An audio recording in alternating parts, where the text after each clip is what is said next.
নমস্কার, জয় শ্রীরাম, হর হর মহাদেব। পশ্চিমবঙ্গের সার্বজনীন বারোয়ারি ভাইপো অভিষেক ব্যানার্জি যখন ক্ষমতার দম্ভে কার্যত অন্ধ হয়ে গেছেন এবং গণতন্ত্রের কণ্ঠ রোধ করার জন্য যা যা করার দরকার সেটা করছেন, সেই জায়গায় ভাইপোকে বারবার একটা কথাই বলেছি যে চিরদিন কাহারও সমানও নাহি যায় ভাইপো, তাই অতিবার বেরো না, অতি দর্পে হত লঙ্কা হবে। ভাইপো শোনেনি সে কথা। ফলে গায়ের জোরে আমাদের উপর যে যে জিনিসগুলো করে বারবার গণতন্ত্রের তথা আমাদের মুখ বন্ধ করতে চেয়েছিল, আজকে ভাইপো যখন ক্ষমতা থেকে সরেছে তখন তার বিরুদ্ধে কিন্তু জোর করে সেই কেস সাজাতে হচ্ছে না, অটোমেটিক্যালি ভাইপোর পাপের জন্য সেই জায়গাগুলো তৈরি হচ্ছে এবং এর জন্য আদালতে বারবার ছুটে যেতে হচ্ছে ভাইপো, সেই আদালত যে আদালতকে বারবার অপমান করেছে। আর সেখানে গিয়ে আবারও 82 শিক্ষার আইনি থাপ্পড় খেতে হচ্ছে ভাইপোকে। আর সব দেখে শুনে একটাই কথা বলা হচ্ছে, ভাইপো খুব মজা আসছে, অভিষেক এই তো সবে শুরু হয়েছে, দাঁড়াও আরও অনেক রগরানি বাকি আছে।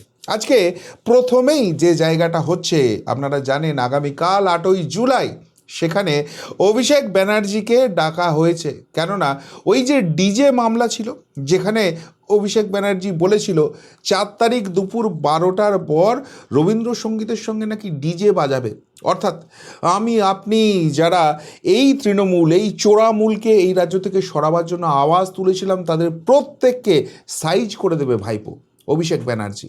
আর সেটার এগেনস্টে বিধাননগর থানায় এফআইআর হয়েছিল, সেখান থেকে সিআইডিতে কেস ট্রান্সফার হয়েছে, সেখানে অভিষেক ব্যানার্জির ইন্টারোগেশন হয়েছে এবং অভিষেক ব্যানার্জি যে দোষী এবং এটার জন্য অভিষেক ব্যানার্জির কোমরে দড়ি পরিয়ে তাকে জেলে নিয়ে যাওয়া উচিত, সেই ফাইনাল স্টেপের জন্য অভিষেক ব্যানার্জির কণ্ঠস্বরের নমুনা নেওয়াটা খুব দরকার।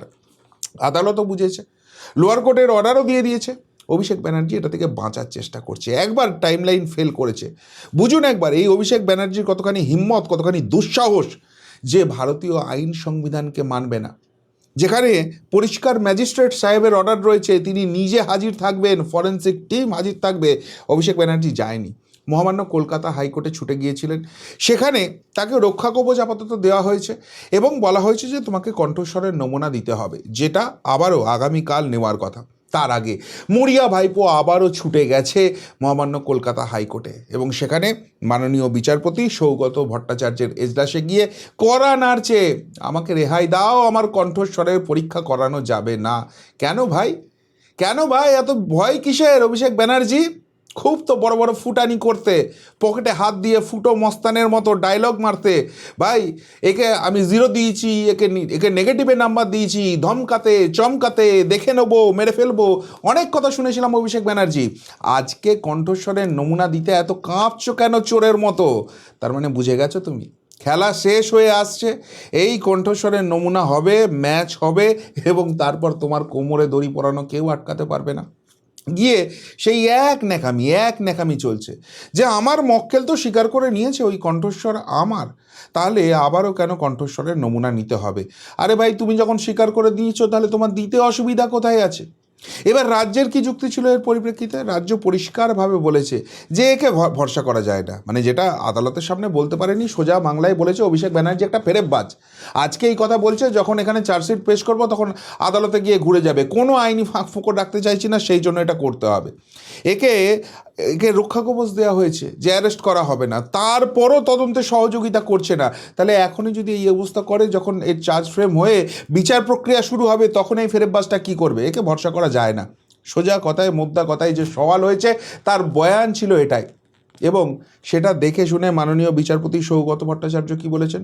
বলেছে ভাই তোমাকে নমুনা তো দিতেই হবে, তোমার চাওয়ার কোনো জায়গা নেই, তুমি যাও গিয়ে নমুনা দাও এবং আগামী শুক্রবার এর আবার শুনানি করব। এবার অভিষেক ব্যানার্জির সামনে কি পথ খোলা রয়েছে? যেহেতু আগামী শুক্রবার এটা শুনানি হবে, তাহলে একটা পথ খোলা রয়েছে যে 8 তারিখ অর্থাৎ আগামীকাল এর ভয়েস স্যাম্পল টেস্টিং দিতে যাবে না, আর না হলে সুসুর করে মাথা নিচু করে যেতে হবে। এখন যদি সুসুর করে মাথা নিচু করে যায় তাহলে ভয়েস স্যাম্পল টেস্টিংটা দেবে, ম্যাচিং হবে, কোমরে দড়ি পড়বে, কেউ আটকাতে পারবে না। আর যদি না যায় যদি না যায় তাহলে শুক্রবার দিন রাজ্য সরকার যে যে দেখাচ্ছে টেনাসিটিটা সেইটা আবারও দেখাবে এবং পরিষ্কারভাবে বলবে যে দেখুন আদালতের নির্দেশও মানছে না, মহামান্য হুজুর আপনি যে অর্ডার দিয়েছিলেন সেটাও অভিষেক ব্যানার্জি মানছে না, তাহলে এবার একে আপনারা রক্ষা কবচ দিয়ে রেখে দিয়েছেন, অ্যারেস্ট করা যাবে না বলছেন, তদন্তে সহযোগিতা করতে হবে এটাই তো প্রাইমারি শর্ত ছিল, সেটাই তো অভিষেক ব্যানার্জি মানছে না, তাহলে একে আপনারা রক্ষা কবচ দিচ্ছেন। অর্থাৎ শাঁকের করাত, অভিষেক যেদিকেই যাও তুমি ফাঁসছো, তো গয়া বেটা, এই জায়গাটাই এস্টাবলিশ হয়ে যাচ্ছে। যারা ভাবছেন এখানেই অভিষেকের দুঃখটা শেষ হয়ে গেছে, না, সবে শুরু হয়েছে। আপনারা একটাই প্রশ্ন করবেন, কবে অ্যারেস্ট হবে, কবে কবে কোমরে দড়িটা পড়বে, আরে সবাই দেখার জন্য বসে আছে। তার আগে রগরানিটা দেখুন, দেখুন ওনার পিসির চোখ মুখ দিয়ে কীভাবে জল বেরোচ্ছে, কান্না বেরোচ্ছে। অভিষেককে রোজ আদালতে ছুটে যেতে হচ্ছে কেন? যখন ফলস কেস করে আমাদের রোজ আদালতে ছোটাতেন পিসিমণি মমতা ব্যানার্জি, ভুলে গিয়েছেন সেই সব দিন? পাপ কারুর বাপকে ছাড়ে না, সুদ সমেত হিসেব হবে এবং সেই হিসেব হচ্ছে অভিষেকের নামে।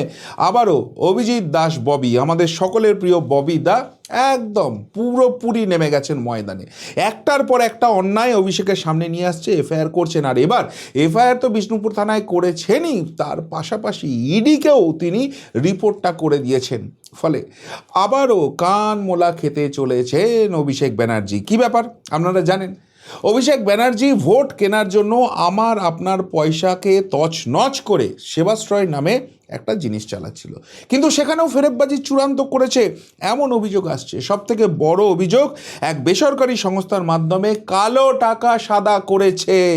গরু পাচার, কয়লা পাচার, বালি পাচার, মানব পাচার, যত যত দোষ আছে সেই দোষে যে টাকা তুলেছিল সেই টাকা এই সেবাশ্রয়ের মাধ্যমে সাদা করে নিয়েছে, এমন অভিযোগ।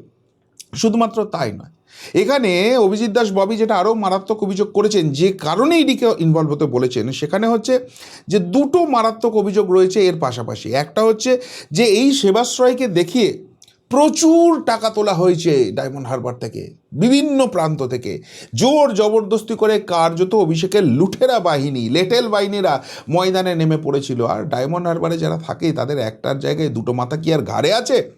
ভয়ে ভয়ে দিতে হয়েছে পয়সা, চূড়ান্ত রকমের তোলাবাজি করেছে এই সেবাশ্রয়টাকে দেখিয়ে। তাহলে ভাবুন, একদিকে ট্যাক্সের টাকা নয়ছয় করছে, অন্যদিকে সাধারণ মানুষের কাছে তোলাবাজি চালাচ্ছে, আর সামনে ঢপের চপ রাখছে কি সেবাশ্রয়, যে সেবাশ্রয়ে কোনো সেবা দেওয়া হয়নি, কোনো চিকিৎসা করা হয়নি, ওই দু চারটে ওষুধ লিখে দেওয়া হয়েছে, আজ এসো কাল এসো করে ঘুরিয়ে ভোট কেনার ফন্দি ফিকির করেছে। কিন্তু তার থেকেও যেটা গুরুত্বপূর্ণ অভিযোগ উঠেছে সেটা হচ্ছে সরকারি স্বাস্থ্য পরিষেবা এবং প্রশাসনিক ক্ষমতাকে অপব্যবহার করা হয়েছে। অভিষেক ব্যানার্জির এই যে সেবাশ্রয় করেছে, সে যদি বেসরকারি হাত দিয়ে পুরোটা করাতো, বেসরকারি ডাক্তারদের ডেকে নিয়ে আসতো, কোনো অসুবিধা ছিল না। এই সরকারি ডাক্তারদের ডেকে নিয়ে আসা হচ্ছে, এই যে জায়গাটা, এটারও তদন্ত করার দরকার আছে, এখানে কত বড় ঘোটালাবাজি করেছে। এবং তার পাশাপাশি আর একটা জায়গা খুব ইম্পর্ট্যান্ট উঠে আসছে, আপনাদের প্রায় মাসখানেক আগে দেখিয়েছিলাম যে ডায়মন্ড হারবারের একটা জায়গাতে খুঁড়ে প্রচুর পরিমাণে মাটির তলা থেকে ওষুধ উঠে আসছে। সেই ওষুধ, সেটা নিয়েও মামলা হয়ে গেছে, এখানেও বিশাল বড় ঘাপলা রয়েছে। কী কী অভিযোগ উঠছে বলছে, এখানে যে ওষুধগুলো পোঁতা ছিল তার কিছু ওষুধ মেয়াদ উত্তীর্ণ, কিছু ওষুধের মেয়াদ তখনও থেকে গিয়েছিল। তাহলে মেয়াদ উত্তীর্ণ ওষুধ তো মানে বিষ। এই ওষুধ কোথায় ইউজ হচ্ছিল? সেবাশ্রয়ে যে গরিব মানুষগুলো যাচ্ছিল তাদেরকে ভোট কেনার জন্য এই বিষ ওষুধ কি অভিষেক ব্যানার্জি প্রয়োগ করাচ্ছিল? সেটা তদন্ত হওয়ার দরকার আছে। আর এই ওষুধগুলোকে পুঁতে দেওয়া হলো কেন? যেগুলোর ভ্যালিডিটি ছিল সেই ওষুধগুলোকে নষ্ট করা হলো কেন?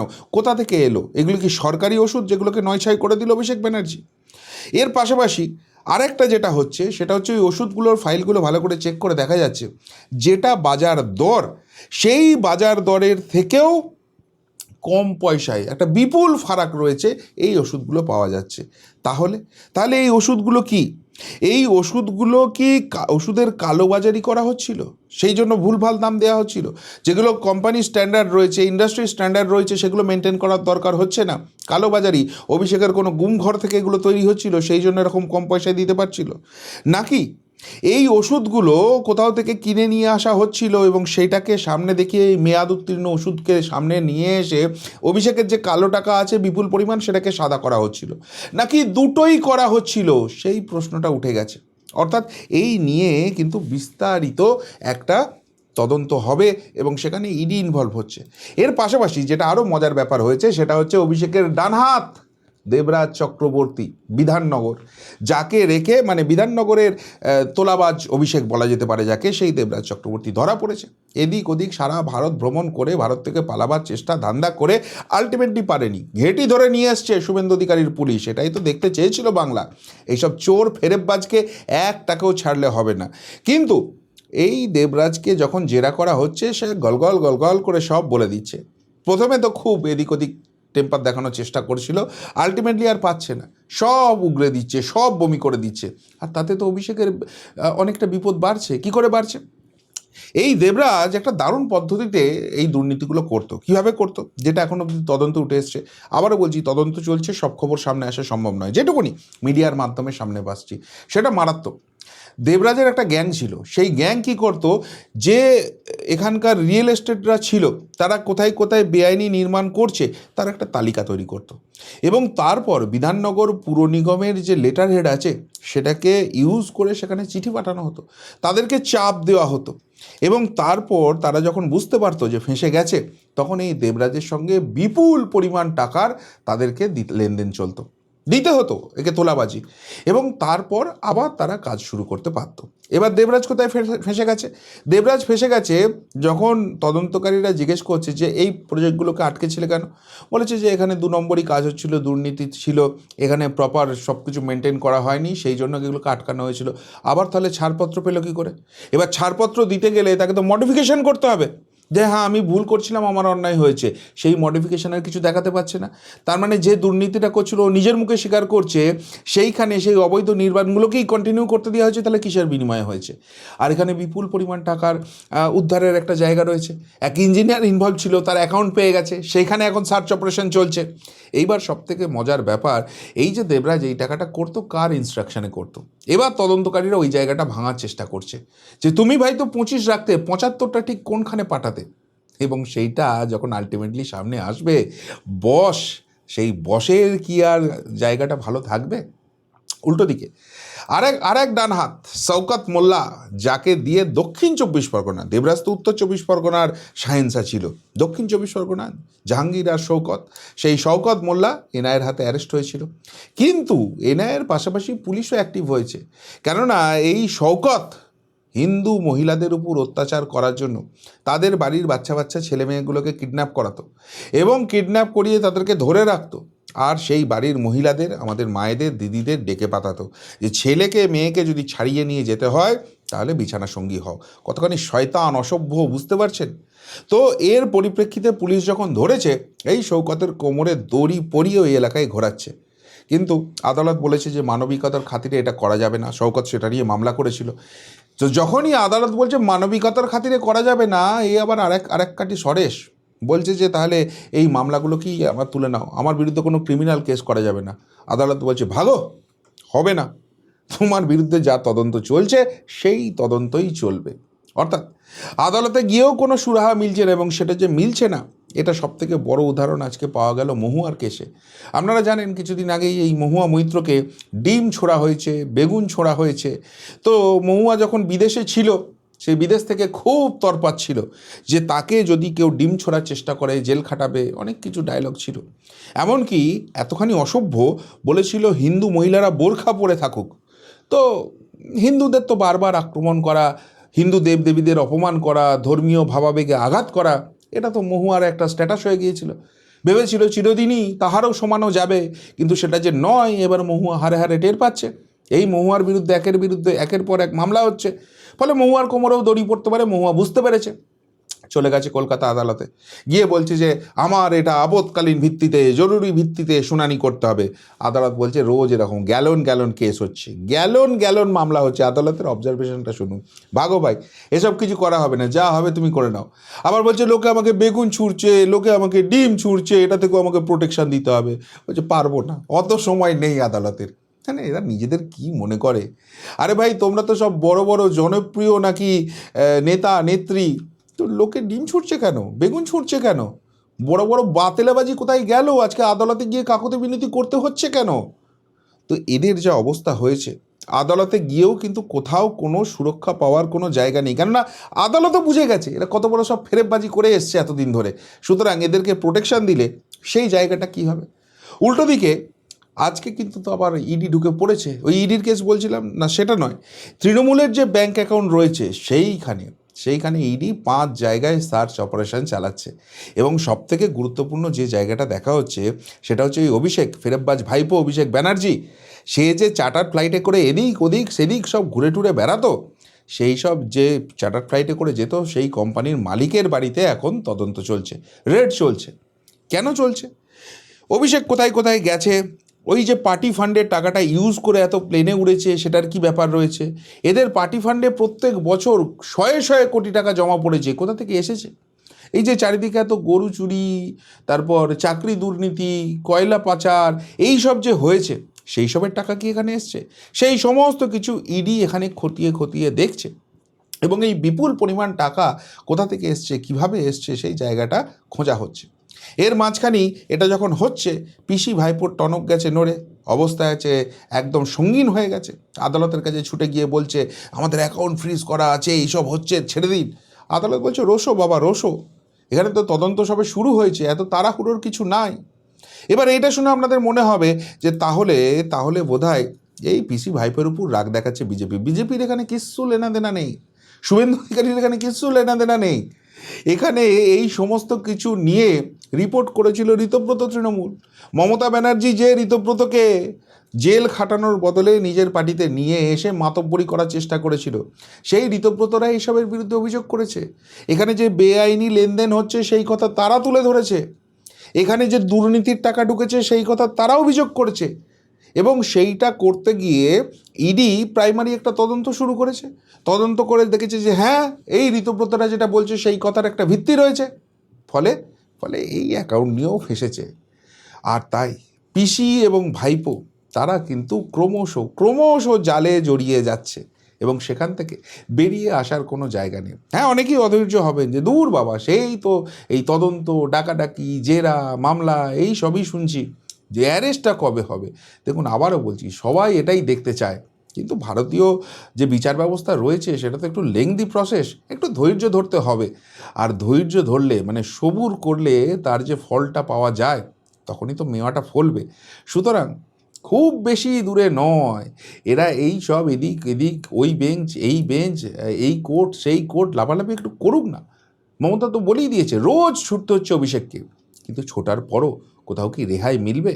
পাপ তো কারোর বাপকে ছাড়ে না, আর সেটা অভিষেক আর মমতা এবার হাড়ে হাড়ে বুঝতে শুরু করেছে। কি বলবেন পিসি ভাইপোর এই রোজনামচা নিয়ে? এত বড় মাতব্বর সব নেতানেত্রী ছিল, আজকে চুপসে যাওয়া এই অবস্থা নিয়ে। এই যে একের পর এক পাপ করেছে, সেই পাপগুলোর যে তদন্ত হচ্ছে, আর সেই তদন্তের পরিপ্রেক্ষিতে এদের অবস্থা হাঁসফাঁস হচ্ছে, সেই নিয়ে যদি কিছু বলার থাকে অবশ্যই কমেন্ট বক্সে কমেন্ট করে জানাবেন। এখনকার মতো এখানেই শেষ করলাম, ফেরত আসছি নতুন প্রতিবেদন নিয়ে খুব তাড়াতাড়ি। ভালো থাকবেন, সাথে থাকবেন, পাশে থাকবেন। নমস্কার।